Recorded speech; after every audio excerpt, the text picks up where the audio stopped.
গণতন্ত্র উত্তরণে সুষ্ঠু ও গ্রহণযোগ্য নির্বাচনের প্রস্তুতি নিচ্ছে অন্তর্বর্তী সরকার। জাপানের নিক্কি ফোরামে বললেন ডক্টর ইউনুস। ডিসেম্বরের মধ্যে নির্বাচন হতে হবে, তারুণ্যের সমাবেশে তারেক রহমান সরকারকে প্রয়োজনীয় প্রস্তুতি নেওয়ার আহ্বান। অন্তর্বর্তীকালীন সরকারের প্রতি আহ্বান, আগামী ডিসেম্বরের মধ্যেই জাতীয় নির্বাচন অনুষ্ঠিত হতে হবে। রাতভর সেনা অভিযানে রাজধানীর ডেমরা ও মান্ডার থেকে টিসিবির 1400 বস্তা চাল ও 550 বস্তা ডাল উদ্ধার, আটক 3। রেলের কাজ না করেই টাকা লোপাট, ঠিকাদারের সহযোগী খোদ উপপরিচালক বদলি বাণিজ্য দুর্নীতিতে গড়েছেন বিপুল সম্পদ। চলতি অর্থবছরের ঋণের মাথা বোঝা নিয়ে হাসছে নতুন বাজেট, ঘাটতি পূরণে বাড়বে সুদের চাপ, কর আদায় বাড়ানোর তাগিদ। তৃতীয় দেশে পুনর্বাসনে অনাগ্রহ রোহিঙ্গাদের, শিক্ষিতরা চলে যাওয়ার সৃষ্টি হচ্ছে নেতৃত্ব শূন্যতা, বাধাগ্রস্ত হচ্ছে প্রত্যাবাসন। এবং পাকিস্তানের সঙ্গে হার দিয়ে টি-20 সিরিজ শুরু, বাংলাদেশের বোলারদের ব্যর্থতায় প্রথম ম্যাচে 37 রানে হারে লিটনরা।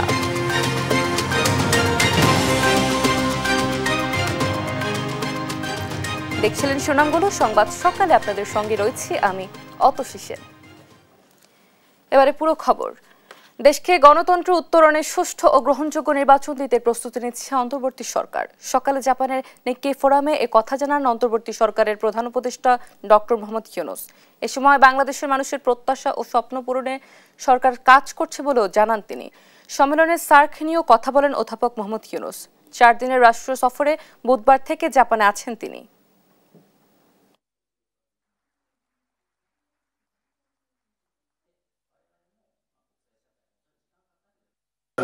So reform is one agenda for us. Next one is trial the people who are perpetrators of all the crimes in this country. So we have an international tribunal to try all the criminals. So this is number 2. Number 3 is election, finally the election.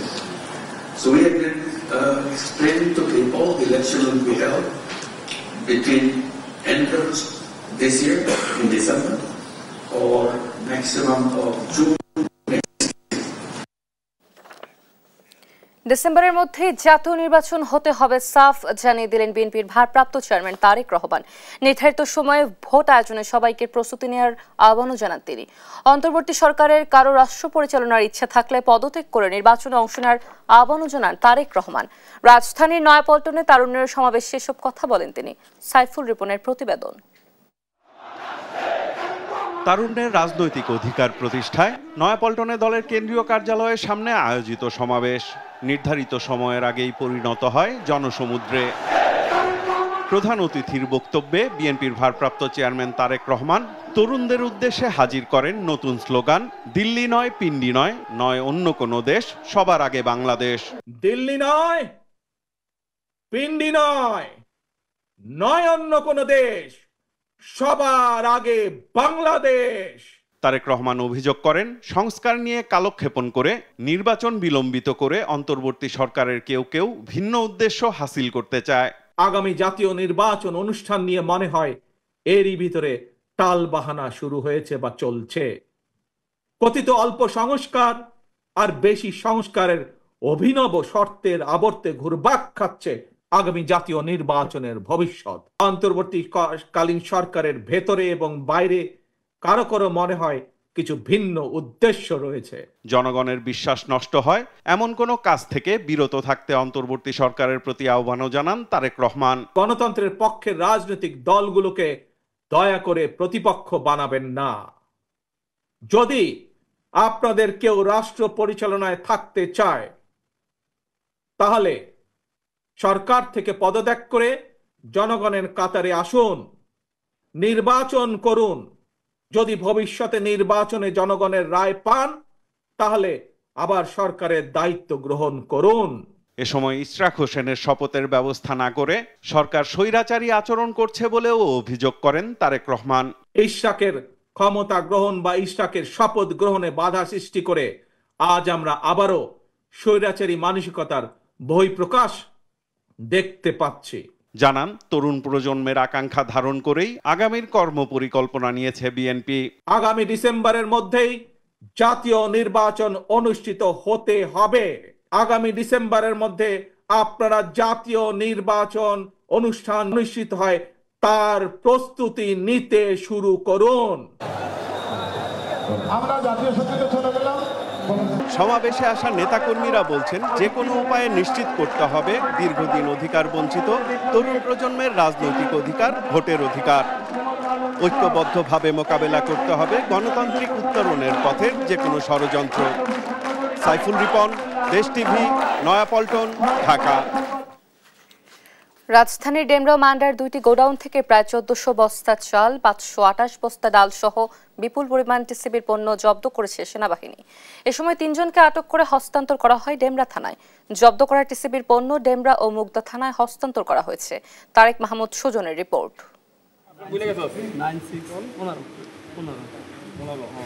ঘন্টার পর ঘন্টা দীর্ঘ লাইনে দাঁড়িয়েও টিসিবির পণ্য না পেয়ে প্রায় খালি হাতে ফিরতে হয় নিম্ন আয়ের মানুষদের। তবে সেই পণ্যই মজুত করে মোড়ক পাল্টে বাজার বিক্রি করে আসছে অসাধু চক্র। বুধবার রাতে রাজধানীর ডেমরার একটি গোডাউনে অভিযানে যায় সেনাবাহিনীর একটি দল। এ সময় টিসিবির চাল, ডাল, আটা ও সয়াবিন তেলের সন্ধান পাওয়া যায়। পরে গোডাউনের সামনে টিসিবির পণ্য বোঝাই 5টি ট্রাকও জব্দ করা হয়, যেখানে রয়েছে 50 কেজি পরিমাণের 1360 বস্তা চাল, 507 বস্তা আটা, 17 বস্তা ডাল এবং 150 লিটার সয়াবিন তেল। এ সময় 3 জনকে আটক করা হয়। পরে তাদের দেয়া তথ্যে রাজধানীর মান্ডায় আরও 4টি গুদাম ঘরের সন্ধান পায় সেনাবাহিনী। সেখানে একটি গুদাম থেকে 211 বস্তা আটা এবং 30 বস্তা টিসিবি চাল জব্দ করা হয়। পরে তা মুগদা থানায় হস্তান্তর করে সেনাবাহিনী।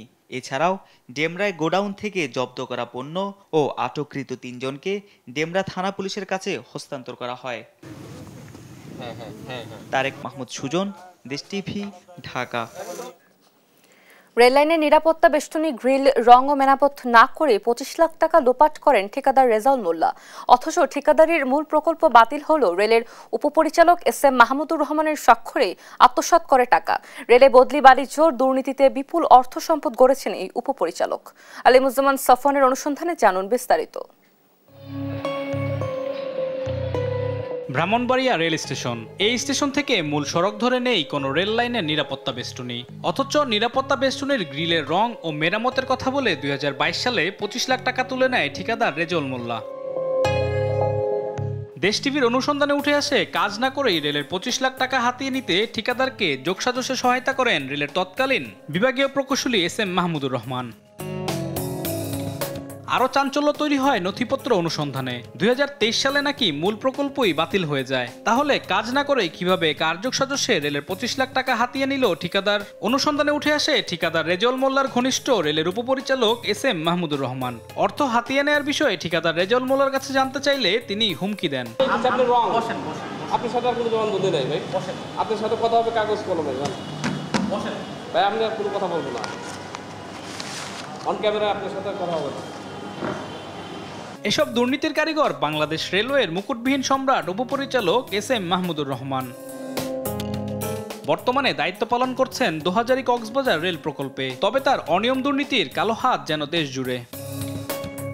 এ বিষয়ে অনুসন্ধান শুরু করলে বেরিয়ে আসে থলের বিড়াল। শুধু একটি প্রকল্পই নয়, মাহমুদুর রহমান বিভাগীয় প্রকৌশলী 3 থাকা অবস্থায় এক অর্থ বছরে 17টি কাজ পায় ঠিকাদার রেজাউল মোল্লার স্বত্বাধিকারী প্রতিষ্ঠান। এদিকে মাহমুদুর রহমানকে টাকা দিলেও কাজ না পাওয়ার অভিযোগ করেন বেশ কয়েকজন ঠিকাদার। মেডিকেলে কাজ দিবে বলে অগ্রিম কাজ করে আমার থেকে টাকা নিয়েছে। এখন পর্যন্ত আজকে 2 বছর হচ্ছে, আমাকে কাজটা এখনো টেন্ডার করে দেয় নাই। 10% হিসাবে আমাকে 20 লক্ষ টাকার একটা কাজ দিবে বলছে। এই জন্য আমার কাছ থেকে 1 লক্ষ টাকা নিছে, আর পরবর্তীতে কাজ দিলে 1 লক্ষ টাকা নেবে বলছিল। রেজাউল মোল্লা নামে এক ব্যক্তি, তার আত্মীয়, তার সাথে সে পার্টনারে ব্যবসা শুরু করে সে DN3-তে 1 বছরে একটা অর্থ বছরে 17টা কাজ দেয়, যার পরিমাণ ছিল প্রায় 3 থেকে 4 কোটি টাকা। এখানেই শেষ নয়। অর্থের বিনিময়ে মাহমুদুর রহমান চাকরির বইতে ঘষা মাজা ও ওভাররাইটিং করে 2 বার অবসরে পাঠান মনিরুল ইসলাম নামের এক কর্মকর্তাকে। জানিয়ে DN2 ঢাকাকে প্রধান করে তদন্ত কমিটি করে রেলওয়ে। এখানেও ঘটে নজিরবিহীন ঘটনা। নিজের অপরাধের তদন্ত নিজে করতে DN2 পদেই বদলি হয়ে যান মাহমুদ। পরে সেই তদন্ত আজও দেখেনি আলোর মুখ। ক্ষমতা অপব্যবহার করে বছরের পর বছর এমন বদলি বাণিজ্য, নিয়োগ বাণিজ্য অবাধে চালিয়েছেন তিনি। জানিয়ে মুখ খুলেছেন বেশ কয়েকজন ভুক্তভোগী। ফেব্রুয়ারিতে মাহবুব স্যার আমার চাকরি দিয়েছিল, আমি 2,70,000 টাকা স্যারে দিয়েছিলাম, স্যার আমার পারমানেন্ট করে দেবো রেলের চাকরি। আমি মাহমুদ স্যার আছে 2.5 লাখ টাকা ওনার বাংলাতে গিয়া দিয়েছি, উনি আমার বলছে যে উনি খালাসিতে আমারে চাকরি দিবে। আমাদের যে লোকটা নিয়েছে উনি কাছে 2-3 লাখ টাকা নিয়ে মনে চাকরি দিয়েছে। আমার একবারে রাস্তার পথে বিকারি হয়ে গেছে। এবার মাহমুদুর রহমানের মুখোমুখি দেশ টিভি। এত সব করেও এখনো রেলের ঊর্ধ্বতন কর্মকর্তার চেয়ারে বসে আছেন তিনি। অভিযোগ উড়িয়ে দিয়ে দাবি করেন তার বিরুদ্ধে ষড়যন্ত্র করছে একটি চক্র। আসলে অভিযোগগুলো সম্পূর্ণই ভিত্তিহীন, সম্পূর্ণই যুক্তিহীন। তো আমি এগুলা সম্পূর্ণরূপে অস্বীকার করছি। এটা সম্পূর্ণ আমাকে হেয় প্রতিপন্ন করার জন্য করা হয়ে থাকতে পারে। অভিযোগের শেষ না থাকলেও ক্ষমতা বলে সব তদন্তকেই ধামাচাপা দিয়ে দিব্যি বহাল তবিয়াতে আছেন এই কর্মকর্তা। আলিমুজ্জামান সাফওয়ান, দেশ টিভি, ঢাকা। চলতি অর্থবছরের ঋণের সুদ পরিশোধের চাপ এখনো অন্তর্বর্তী সরকারের মাথায়। এর মধ্যে 2025-26 অর্থ বছরের বাজেটও থাকবে ঘাটতি, যা পূরণে নিতে হবে ঋণ। বাড়বে আরও সুদের চাপ। অর্থনীতিবিদরা বলছেন ঋণের বোঝা না বাড়িয়ে কর আদায় বাড়ানোর দিকে নজর দিতে হবে সরকারকে।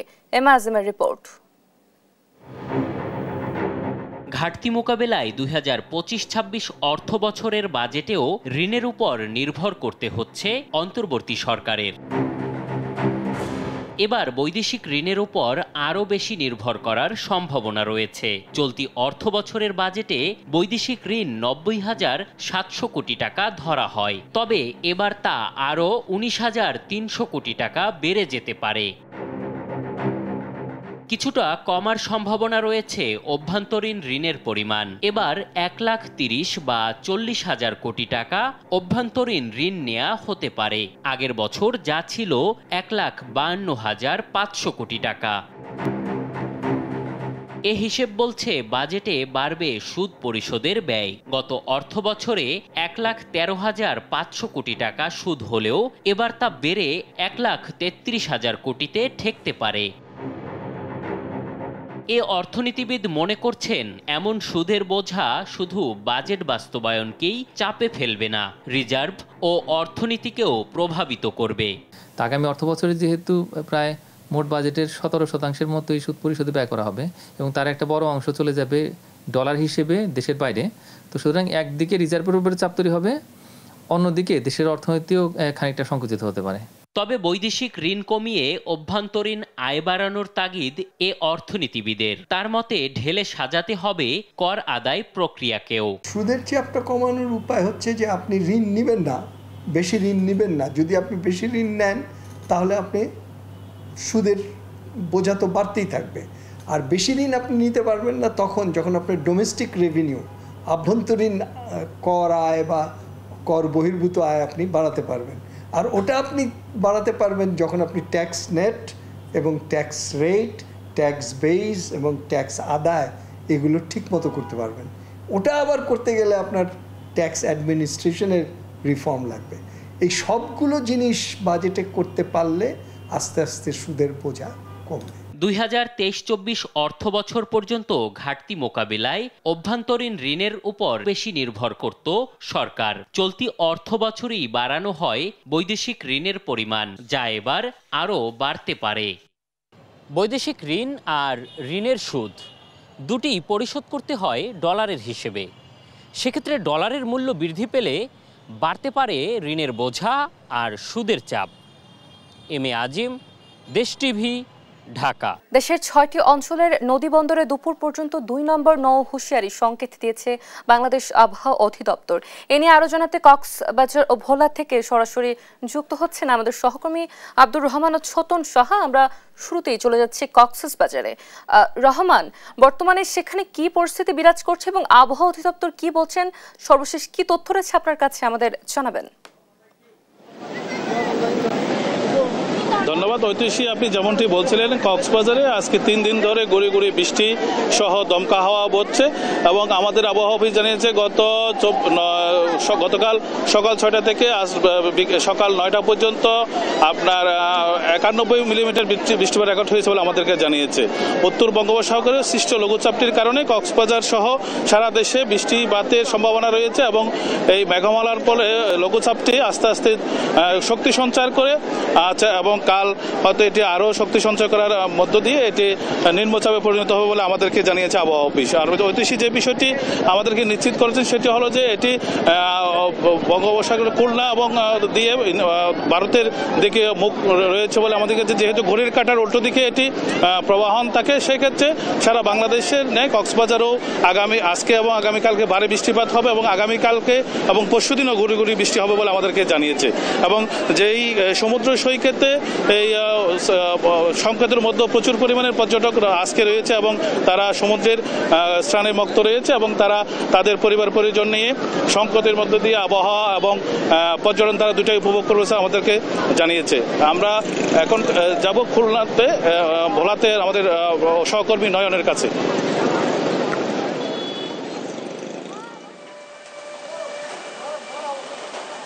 ধন্যবাদ। আপনি যেমনটি বলছিলেন, উত্তর পশ্চিম বঙ্গোপসাগরে যে লঘুচাপটি সৃষ্টি হয়েছিল সেটি আজ কিন্তু নিম্নচাপে পরিণত হয়েছে, যার প্রভাবে উপকূলীয় এলাকা ভোলাতে কিন্তু বৃষ্টিপাত কিন্তু হচ্ছে। সেই বৃষ্টিপাত কিন্তু এখনও চলমান রয়েছে, অর্থাৎ ভোররাত থেকে এই বৃষ্টিপাত চলছে এবং এই বৃষ্টির কারণে জনদুর্ভোগ নেমে এসেছে। একই সাথে কিন্তু নদ নদীর পানি ব্যাপক হারে বৃদ্ধি পেয়েছে।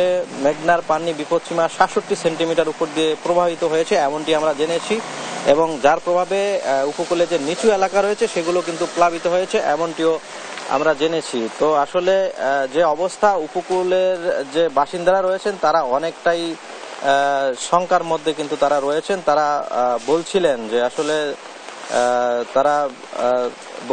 যে এই ঝড় যদি এসেই যায় সেক্ষেত্রে তাদের যে নিজেদের সুরক্ষিত করতে পারলেও তাদের যে সম্পদ রয়েছে, গবাদি পশু রয়েছে, সেটি নিয়ে তারা অনেকটাই দুশ্চিন্তাগ্রস্ত। যদিও জেলা প্রশাসনের পক্ষ থেকে কিন্তু আপনার দুর্যোগ ব্যবস্থাপনা কর্মসূচির বৈঠক হয়েছে এবং সেখানে ঘূর্ণিঝড় মোকাবেলায় যে সমস্ত করণীয় বিষয় রয়েছে সেগুলো কিন্তু প্রস্তুত রাখা হয়েছে। বিশেষ করে আশ্রয় কেন্দ্র প্রস্তুত রাখা হয়েছে এবং যারা স্বেচ্ছাসেবী রয়েছেন তাদেরও প্রস্তুত রাখা হয়েছে এমনটি আমরা জেনেছি। এবং রাত থেকে কিন্তু সকাল পর্যন্ত আমরা যেমনটি জেনেছি 50 মিলিমিটারের মতো বৃষ্টিপাত হয়েছে এবং এই বৃষ্টিপাত এখন পর্যন্ত অব্যাহত রয়েছে এবং নদীগুলো উত্তাল রয়েছে। নৌবন্দরে যেহেতু 2 নম্বর সতর্কতা সংকেত চলছে, তো সেই হিসাবে বিআইডব্লিউটি এর পক্ষ থেকে কিন্তু ঝুঁকিপূর্ণ যে সমস্ত নৌপথ রয়েছে সেখানে কিন্তু নৌযান চলাচল বন্ধ রাখা হয়েছে এমনটি আমরা জেনেছি। তো এ ছিল আমার কাছে